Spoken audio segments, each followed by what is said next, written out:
Hey guys, Jengar here. Welcome to today's realistic review in which we are taking a look at the F4F-4 sitting at 2.7 battle rating.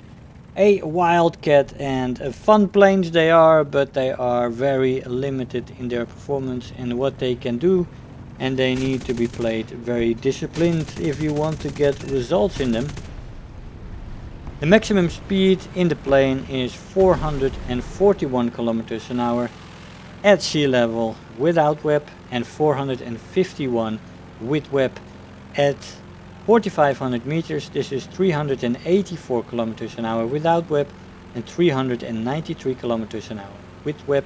And finally at 6500 meters still go up to 355 kilometers an hour without WEP and 356 kilometers an hour with WEP. Now this plane is best at mid to low altitude and starts to really slack off above 4000, 5000 meters, really with the WEP not being able to function properly anymore. 4000 meters is already really quickly, let's say. So you don't want to be at the highest altitudes in this plane, but you also don't want to be too low in this plane. There is basically two ways you can fly this plane. You have to side climb in it, and you can either decide to go up to the ultimate altitude and take your limited performance at the higher altitudes for granted to get above enemy planes and be able to boom and zoom, or you can choose to go for the ground attackers and start from there, and then you are already low, you can boom and zoom, but you can try to use the decent to good maneuverability on this plane to get your match a good ending, let's say. The top speed in a dive in this plane is 784 kilometers an hour before it redlines and 870 kilometers an hour before it rips apart.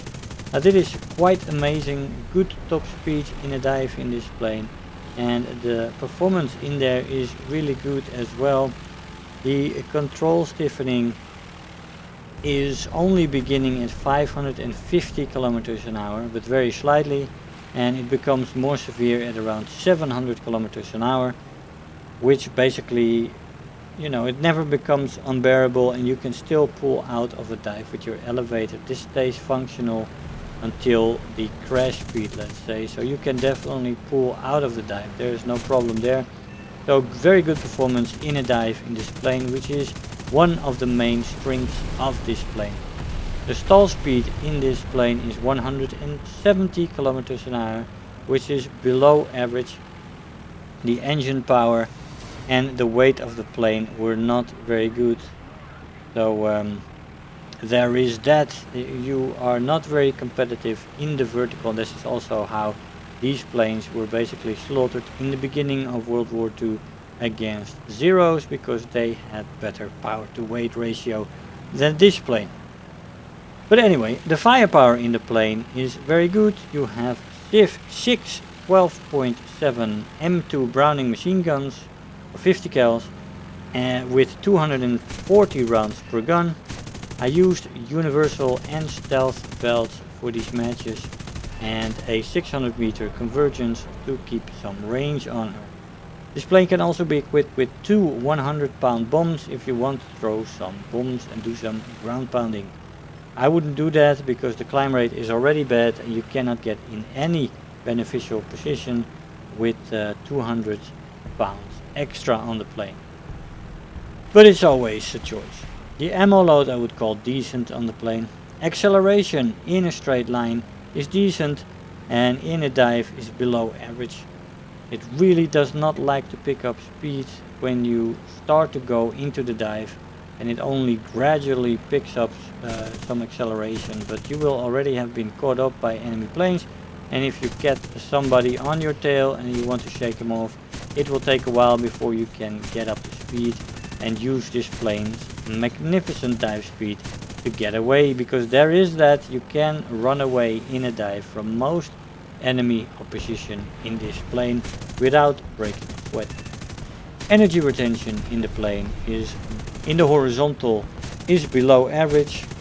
Really nothing to write home about. You bleed your speed off quite quickly again, which you gained in the dive, and thus this plane is not very suited for boom and zooming. In its pure form, energy fighting is also not the best. The energy retention in the vertical is bad, like I said, so very bad power to weight ratio, not good there. Climb rate is also below average. This plane needs extensive side climbing. The turn time in the plane is good though, might be called very good with flaps, which don't rip, so you can use the flaps at any time. I didn't get them to rip in any case. The roll rate is average, and the maneuverability overall is decent to good. There is not a big issue with overheating in this plane, as it cools very easily as well and doesn't heat up too quickly as it is. Durability overall, it can take a hit or two, but I have been in a situation where it caught fires and I died from a fire, so there is that. There is a little bit of a problem classifying this plane, because you cannot regain your altitude after a boom. It is very difficult to zoom climb in this plane, as this plane loses speed very quickly in the vertical, and it doesn't have great climb rate either. So there is a problem with that. Besides that, you can boom and zoom though in with short runs, but you have to be very disciplined and very focused on your energy and your altitude. You don't want to lose any energy as far as you can prevent it. Very important. Energy fighting in this plane is also not great. It can turn. Basically see this plane mainly as a plane which you start to boom and zoom with a little bit, very disciplined, and you can transition into turn fighting. You can surprise quite a few planes with the maneuverability in this plane, which is quite fun. It turns pretty rapidly, especially with flaps, and yeah, you can definitely pull some shenanigans with that, but you know, it is not excelling in any of the roles, not even the turn fighting. So it's not excelling in boom and zooming, it's not excelling in the energy fighting, nor is it excelling in turn fighting. So it is a bit of a jack of all trades that cannot do any of the roles particularly well. It is not a fantastic performer, the F4F. And the Wildcat definitely is a plane that needs to be learned how to fly. You can use several tactics, like I said, but you have to be very disciplined and you have to be very careful.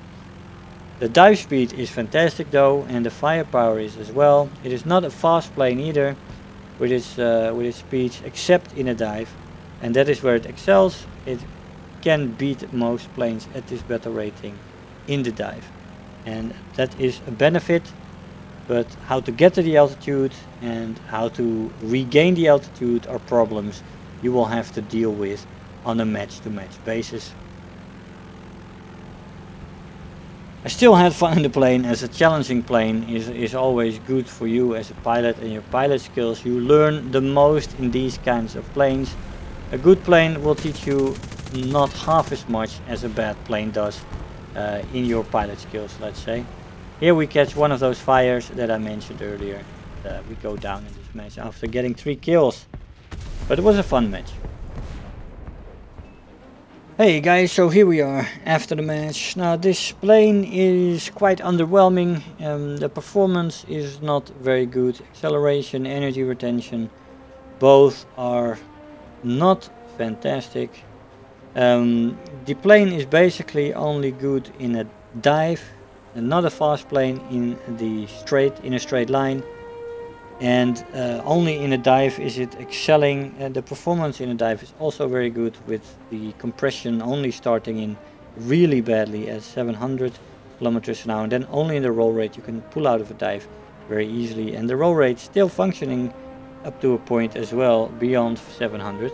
Not a good stall speed, as the power to weight ratio isn't very good at all. And yeah, no, overall maneuverability is good. It can turn and it can perform in a dive. That's what you have to work with in this plane, with the good firepower. And you can make it work. There is a flight style to it, but it's not exactly clear what it is. As it cannot regain its altitude very well after a dive. And in the energy fighting role, it cannot really keep its energy very well either. So yeah, it's a difficult plane to fly, let's say, and it's a good plane to improve your pilot skills and to improve your discipline and your patience, because that is something you're really gonna need in this plane. Wildcat, you know, iconic plane in the Second World War, but a plane that does take a bit of piloting skills to get some results in. Guys, I hope you enjoyed the video. I want to thank you all for watching, and I'll see you guys next time. Bye bye. If you're new here, make sure to hit the subscribe button, become part of this community. If you are already a subscriber, don't forget to like the video, do leave me a comment, and if you really feel like helping out today, make sure to share the video with your friends and let them know about the channel.